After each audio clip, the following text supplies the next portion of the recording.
10月18号是世界更年期的关怀日。台湾妇产科医学会指出讲，平均3个女性都有有骨质限瘦的症头，尤其是40-50岁以上的查某人有真侪拢有这款症头。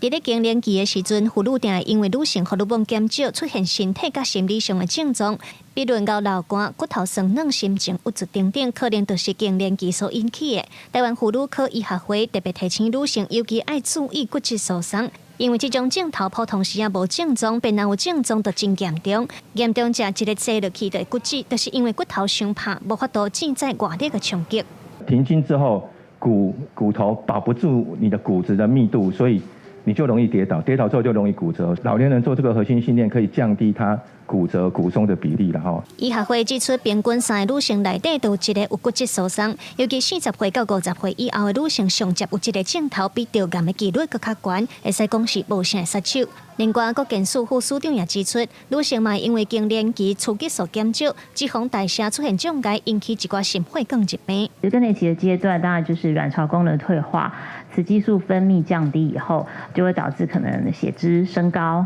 45岁以上女性朋友跟19到44岁女性朋友的血压、血糖、血脂这3项的盛行率都高于1到2倍左右。为着济妇女的健康，10月18日的世界更年期关怀日，国健署会伫各县市举办卫教活动，现场会请医师、营养师、心理咨询师来教女性朋友安怎面对更年期的各种症状。记者卢尚如、曾俊佑台北报道。